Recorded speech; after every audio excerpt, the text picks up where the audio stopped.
우리나라요 30대 그룹 중 5곳이 지난해 말 기준으로 부채 비율이 200%를 넘겨서 재무 건전성에 경고등이 켜졌다고 합니다. 근데 이 와중에요 구조조정 태풍에 휩싸인 대우조선해양은 부채 비율이 1년 사이에 6,800% 이상 높아져서 7,300%를 초과했다는 겁니다. 왜 이렇게 1년 사이에 이게 이렇게 될 수가 있습니까?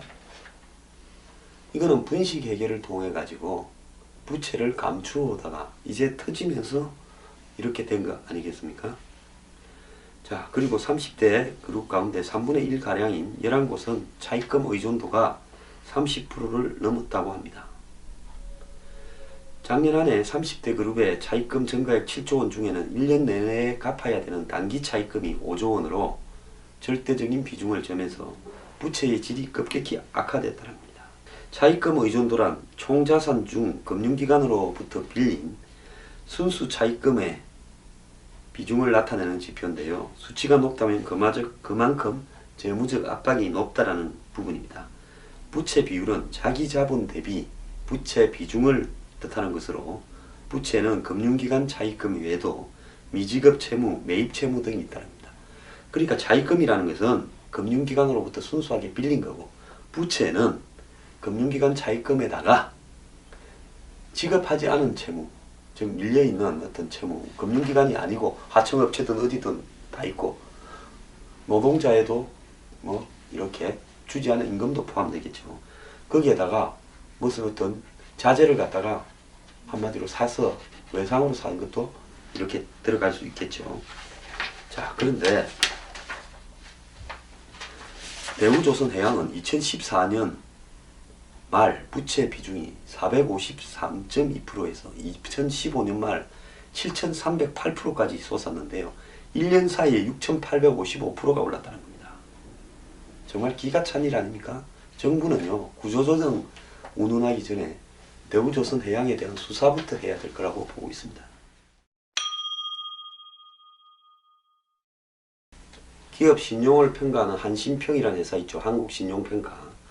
이 회사가 지난해 말 대우조선 회사채 등급을 투자 등급의 마지노선인 BBB에서 이거 이하면 투자 안 하죠. 아무도. 투자 부적격 회사죠. 투기 등급인 BB불로 내렸습니다. 즉 대우조선 회사채를 사지 말라는 메시지인데요. 대우조선이 5조 원의 손실을 뒤늦게 공개한 데에 따른 조치랍니다. 한신평 관계자는 산업은행 수출입은행의 자금 지원 결정에도 불구하고 해양 플런터 추가 손실 가능성을 비롯해 경영 불확실성이 여전하다고 판단했다는 겁니다. 이쯤 되면 회사 문 닫아야 됩니다. 비슷한 시기에 양대 국제은행인 산업은행과 수출입은행은 대우조선에 대출해준 13조를 부실채권이 아닌 정상채권으로 분류했습니다. 산업은행이 4조고 수출입은행이 9조입니다. 대우조선 회사채를 투기 등급으로 본 시장의 판단이 맞다면 이 두 회사는 이 채권을 정상채권이 아니라 휴지조각채권, 투기 등급 채권으로 분류를 했어야죠. 산업은행이 경영난에 빠진 현대상선의 대출금 1조 2천억을 곧바로 부실채권으로 처리한 것과는 아주 다른 이중잣대. 그러니까 현대상선에서 이 대우와 비슷한 등급인 오히려 현대상선이 낫죠. 그 채권은 산업은행이 정상 채권이 아닌 부실 채권으로 처리해놓고 대우는 정상 채권으로 했다는 건 이해가 안 가는 겁니다.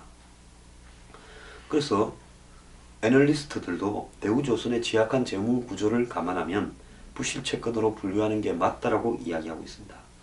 국책은행으로부터 정상기업이라고 인정받은 대우조선은 지난해 하반기 2015년 하반기 직원 한 명당 900만원의 성과급을 지급했다는데요.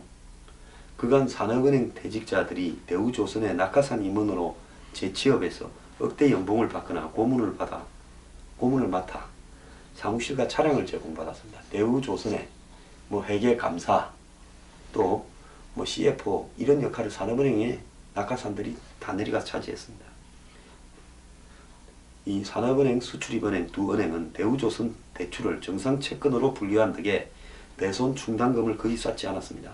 대손 충당금은 은행이 대출금을 떼일 때 대비해서 적립해 놓는 거죠. 그러면 이 두 회사는 지금 대선 충당금을 당연히 책정해야 될 것을 책정하지 않고 있기 때문에 회계 부정을 하는 겁니까?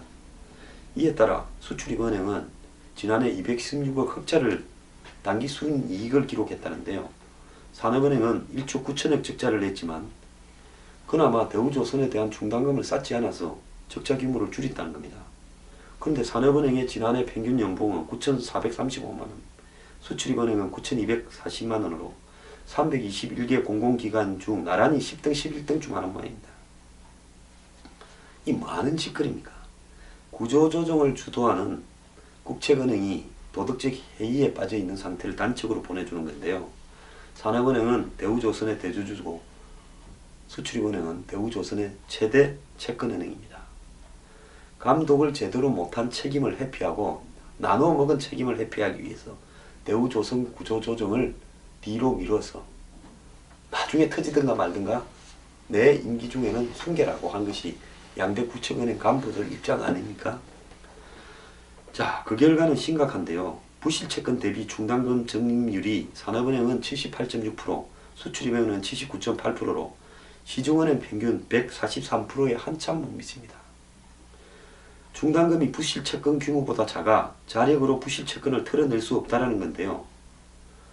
그래서 결국 정부가 두 은행의 자본 확충을 위해 고육지책으로 꺼내든 카드가 한국판 양적 완화라는 겁니다. 그러니까 한국판 양적 완화가 뭐 대우조선이나 뭐 현대상선 이런 조선해운의 5개 회사를 살리기 위한 측면보다는요. 한마디로 충당금을 제대로 쌓지 않아 가지고 순식간에 이 지금 빌려준 돈, 조선해운에 빌려준 돈이 다 떼여서 채권이 휴지 조각이 되면서 이 은행들이 망할까봐 이 은행을 안 망하기 위해서 넣어줘야 될 돈이라는 겁니다. 삼성선물에 따르면 산업은행 수출입은행이 시중은행 수준으로 충당금을 적립하려면 7조 2,730억 원, 산업은행 4조 7,450억, 수출입은행 2조 5,280억의 자본 확충이 필요하다는 겁니다. 여기에 대우조선 대출금을 부실채권으로 분류하면 수조 원의 충당금을 더 적립해야 되는 겁니다. 대우조선 대출금이 얼마입니까? 13조잖아요. 그러니까 7조 2,730원에 30억에 13조를 더 합치면 20조가 해당되는 거겠죠. 유일호 부총리는 구조조정에 필요한 재원이 5조 이상이라고 이야기를 하는데요. 5조 갖고 될지 전문가들은 회의를 가지고 있다고 합니다. 자, 국책은행에 방만한 이런 도덕적 해이를 의도적으로 대우조선만 분식 해결을 한 게 아니라 수출입은행과 산업은행도 분식 해결을 하고 부실채권 분류를 하지 않고 대선 충당금을 이렇게 적립하지 않고 이렇게 하면서 받아갈 돈은 직원들이 다 받아갔습니다. 임원들도 한마디로 빚잔치를 하고 있고요. 그래서 이대로 놔놓게 되면 밑빠진 독에 물 붓기가 될 수밖에 없다는 겁니다. 이 두 은행에 이런 문제를 수사하지 않고 구조조정 안 됩니다. 양적 완화 안 됩니다.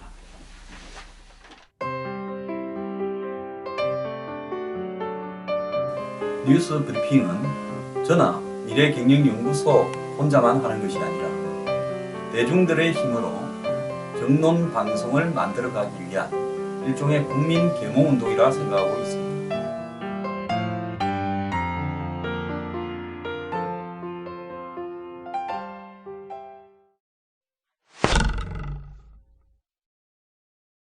오늘 오후 정부와 한국은행이 세종시에서 정부청사에서 국책은행 자본확충 TF 첫 회의를 연답니다.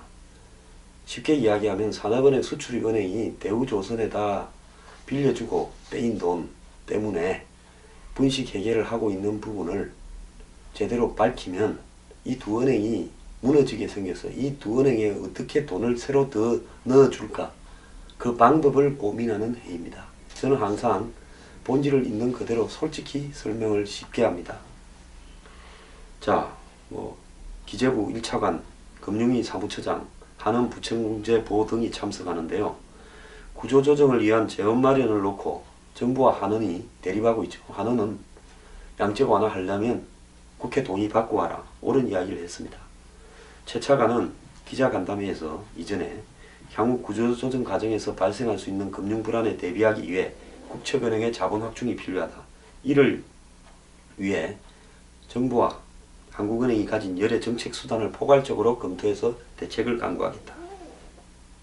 국민적 합의가 우선이라는 이주열 한은 청재 역시 지난 2일 간부 회의를 열고 기업 구조 조정 과정에서 필요한 역할을 적극 수행할 거라 했습니다. 조금 뺐다간 소리 하니까 칼이 좀 들어왔겠죠. 오늘 회의의 핵심 안건은 어떤 식으로 국책은행의 자본금을 확충해 주냐는 겁니다. 자, 이 말 하기 이전에요, 국책은행이 저지른 이런 문제를 어떻게 처벌할 거냐부터, 어떻게, 이게 단지 어떻게 더 밝혀낼 거냐. 만약 그러지 않고 돈 주겠다고만 해서 모든 걸 끌고 가면요, 정부와 한국은행에도 누군가 연관자가 있는 겁니까? 이 비리 커넥션에요.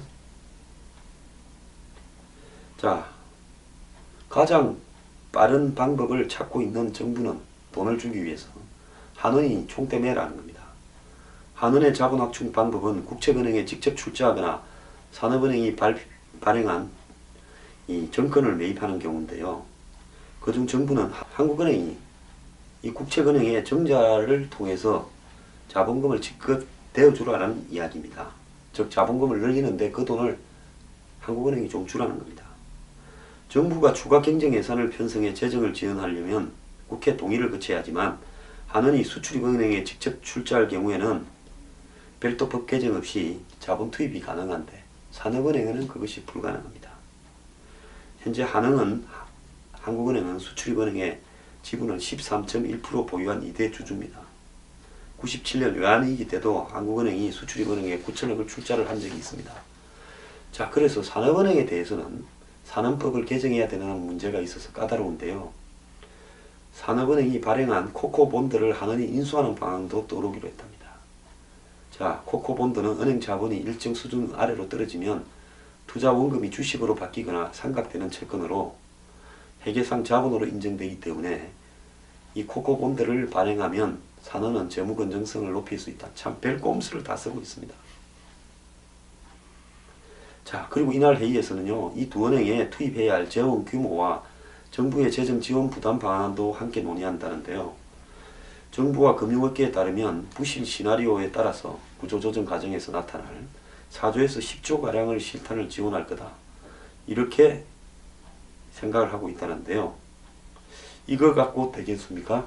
처음에 요만큼 시작해가 이제 코가 끼기 시작하면 줄줄이 들어가게 되죠. 그것이 사기꾼의 특징 아닙니까? 일단 투입시키기 시작하면 나중에는 끝도 없이 물려서 들어갑니다.